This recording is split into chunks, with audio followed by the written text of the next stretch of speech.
Hey there, wonderful students. This is Kate Lawson. Welcome to Sociology. So excited to have you this quarter. This video is just to get you orientated with the course setup and expectations, and also to give you a little bit of background about myself. So again, welcome. So excited to have you. So just to give you a little bit of background, I have been here at Green River for 6 years. Around 3 years ago, I received tenure. So that was extremely exciting. And essentially, what that means for me is Green River will likely be my forever home. So I'm very excited. Prior to working at Green River, I worked at Bellevue College for 2 years. And prior to that, I lived in Southern California and I was in the classroom for about 10 years down there. So I think this is about my 16th year in the classroom. So I love what I do, and I love being able to share this content that has really interested me for most of my life. So I feel like it's a great privilege. I live in Renton, so not too far from campus. I have a 10-year-old daughter and a husband and a 13-year-old Chihuahua. I also have a cat and a free range bunny that just kind of hops around my house. So it's a real animal house over here. As far as my academic background, I got my BA from Cal Poly Pomona in Pomona, California. And then I got my master's from Cal State Fullerton. And, when I was doing my thesis, I had an emphasis, or I do have an emphasis in criminology and deviance. And so for my capstone project, what I did was I was able to survey folks who were previously incarcerated on their sexual assault in prison. I know this is probably not for everyone, but I found it extremely interesting and I really liked working with these folks, which is also why I am on our reentry team. And so, what the reentry team is we are working to create inroads for folks that are previously incarcerated. If that is part of your experience, please feel free to reach out and I can get you resources and all kinds of things. But going back to the research study, what we ended up finding when we surveyed these folks, we ended up finding that sexual assault isn't always kind of the way it's portrayed in the movies. Sometimes we see things like the shower scene in the Shawshank Redemption. What we ended up finding out is that it's a lot more complex, and there's a lot of gray area, and that's the essence of sociology. Not everything is black and white, and it's on us to kind of explore that gray area. But what we ended up finding is that it wasn't just this kind of really egregious scene. Sometimes folks would exchange sex for things like goods and services, but also for protection. And so, if you know anything about consent, when your basic needs are not being met, or if you're under extreme duress, you cannot consent. And so, this would still be under the definition of sexual assault. And so, the reason I tell you, for one, just to give you some background in terms of the types of things that we do in grad school and as sociologists in general, but also to give you a sense in that the things that we have an understanding of aren't always right, right? Popular opinion is not always right. Just to remind you, at one point in time, we thought homosexuality was a mental disorder. Black folks were considered human as part of popular opinion. And obviously, we know that many of these constructs are there to essentially denigrate individuals, right? And so it's really on us to go beyond opinion, right? Because a lot of the stuff we know isn't actually correct, to build an understanding using empirical research. And so I just like to give folks a little bit of understanding in terms of my background, but also what we do in sociology. So, kind of shifting gears a little bit, I want to talk about our course. So this video is made for both the intro students and my criminology students. And so I want to go over kind of what to expect from me. So every Monday, for instance, you will be receiving an announcement, and the announcement will have an outline of everything that you need to do for that week. Sometimes students don't read the announcements because they're like, oh, Canvas tells me what I need to do every week. And that is absolutely true. But I also include other information that's important to you. So for instance, every once in a while, I have to change my office hours. And so generally office hours will be Friday from 11 to noon. But again, every once in a while I have to change them. And sometimes when I change them, I'll see students logging in and they didn't read the announcement. I don't want you to think that I'm, not there for you. So it is important because I also include other information. So just make sure you're going through it. every week. You'll also find in Canvas a copy of the syllabus, and the syllabus will give you a lot more detail about the course. And I recommend that you read that really well, have it printed up, because it's really the blueprint for the course. It has a lot of the more detailed information about, how to format papers and things like that. That's, important in terms of your grades. We're obviously going to be using Canvas, and you're on Canvas, and the course is set up in modules. So each week you can expect to complete a module. And each module is comprised of an audio lecture, generally a multiple choice 10 question quiz that is open book. That's really important. Open book, open note. But you also want to, have all your reading done and have the audio lecture listened to beforehand, right? You have 30 minutes to complete the quizzes, which I think is a decent amount of time, but I don't think it's time enough to look every single question up. So make sure you are doing the reading prior to listening to the audio lecture and prior, doing both of those things prior to taking those quizzes.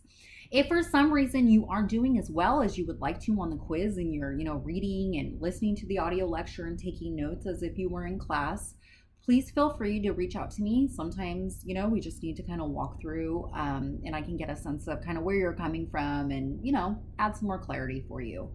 So keep that in mind. And then also, each module will have an assignment. So assignments might be a discussion. It might be more of a formal paper. You'll have to do a couple papers for this class. But the way I've set it up, especially for your final paper, is it's kind of staggered. So you'll start with give me your research question, and then you'll put it together a rough draft. I'll give you feedback, and then you'll submit your final paper. So I really want to set it up where you feel supported and we can catch any issues way beforehand. I hate more, something I hate more than anything is, having you write this 5-page paper and then me telling you did this all wrong. And so hopefully with the way I've set up the course, it's really, there to help you. So keep that in mind. If at any time you're reading through the assignment, you're like, gosh, I just don't know, I'm not sure what, how to do this. Some folks are a little different, and I'm one of those, right? I can definitely benefit from someone walking through an assignment with me. And so I am always here to do that for you, right? I can't tell if you're understanding it. So it's really on you. If there's any issues within the course or you need support, please, please, please don't hesitate to reach out.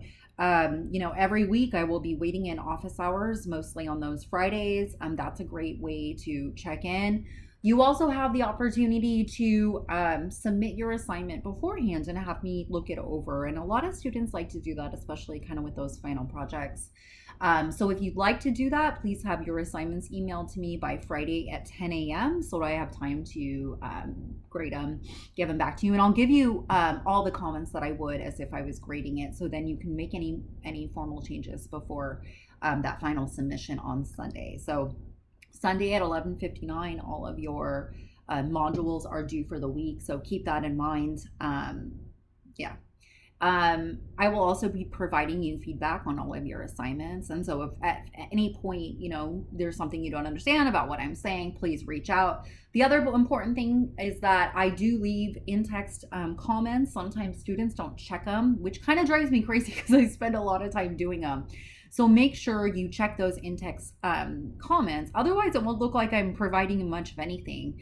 And so I have directions in that first module on Canvas on how to find your in-text comments. There is no synchronous element of this course. So at no time will I say, students, you need to meet with me at 4 p.m. on Thursday. Everything is pre-recorded. The only time we'll be meeting in person is if you would like to meet for office hours. And office hours are a great way, to get to know me to get to know you, to talk sociology if you're interested. We also have a really cool sociology club. So if you're finding that this content really excites you, I would absolutely recommend joining our club. It's really cool. It's a place to meet friends and explore this content in a much deeper way. And also looks really good on your resume. The other thing about the club/office hours is this is a great way for me to get to know you. Sometimes within, especially an online course, students will ask me, hey, can you write me a letter of recommendation? But if I've never met with you, I can't really write much about you. I can write about your grades and how you performed in the class, but usually in a letter of recommendation, they're looking for more of a personal connection, that I know your work ethic, I know your leadership capacity, things like that. And so oftentimes, I will write letters, but they're not, sometimes I'm like, you might want to find someone who you know a little bit better, because there's not much here that I can, offer. But getting a chance to know your instructors, this is how you do it. And also, with the sociology club and everything else, we talk about transferring, we talk about scholarships. So these are also a great, great way to, get more involved in your community and get more kind of integrated into sociology as a whole. That's also true for our reentry team. So if, again, you are a previously incarcerated individual and looking for more support and connection and just more ways to get involved, we also have quite a bit of resources for folks. So please, please, please reach out to me. We also have a reentry navigator, Bessie Gordon, who you are more than welcome to reach out to her as well. Also, with office hours, if you just want to talk sociology, I love this stuff. So, feel free. If for some reason, it's Sunday or Saturday and you haven't done any of your modules and you're like, you just found out something awful happened, right? And I know this happens because it happens to me too. Last week, I had a really bad week. I found out my little dog has a mass on her lung, so that's something I'm experiencing right now, and I might have to take some time off to get her surgery and stuff like that. So, but I will tell you, the day I found out, I was not functional. I was pretty much crying all day, had a really rough day, and I know you guys have so many responsibilities and so many issues and things that come up as well. And so I want you to know, I understand last week, I was not good for anyone. And so if something's happening, please, please, please reach out beforehand. I am really understanding if you reach out beforehand. I look at you as adults, if you were at work and you couldn't attend work, you would need to reach out to your instructors. So please take that into consideration. After the fact, it's kind of a harder sell, especially if it's a consistent thing. So if you need more time on an assignment, just ask, okay? The other thing is, though, if you miss 1 week, then you're doubling up the next week. So I will be on you to stay on track, because, if you get too far behind, it just gets way too overwhelming. But I just want you to know I support you. I look at you guys as adults, which many of you are, and, just, make sure that you cover yourself. Let me make sure I just wrote a few notes. You do have a free pass. So the first time, I call it the oh shit pass, right? The first time one of those awful experiences happens and you can't turn in your assignment, it's no big deal. You can just use your free pass. The free pass will give you 1 extra week to submit an assignment. After that, there is a penalty for additional assignments, and all of that information is in the syllabus. One of the last things I wanted to mention, plagiarism. Please, please, please don't plagiarize. We have plagiarism software, so I get a report with every submission. You also get a report with every submission. You actually have to go into the gradebook, and next to the assignment will be like a colored box. The color will depend on if the paper is plagiarized or not. A red color will usually indicate like this paper has more than 60% plagiarized or something like that. And so every assignment will have a color, so don't freak out if you see a color. Red is usually a bad indication that there's a problem. Now, I don't expect everyone to be perfect paper writers. If for some reason you forget to quote something, like it's like a small thing or something, I'll leave you a message, but I'm not going to fail you. Now, there's a big difference between something like that and cutting and pasting a paper that you found online or a paper from a student from another class. If you are caught submitting a paper from another student, another class, something you found online or the like, you will automatically receive a 0. I'm not doing this to be punitive, but that's really overt cheating.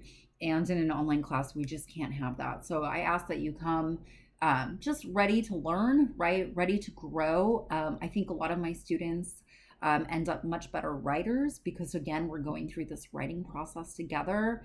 And, you know, I want you to enjoy this term and find content that inspires you. I think the cool thing about sociology is no matter what your background, maybe you're engineering or sciences or whatever, there's something cool for you to explore, right? If you're going to be a future nurse, you can look at medical sociology. You might look at, you know, urban planning or something like that if you want to look at, you know, explore something like that. So I really feel like there's something for everybody. If you love video games, you can do video game. You can write a paper on video games. So I really try to produce a course in which students can kind of direct it based on their own preferences and interests. And so just kind of so you know.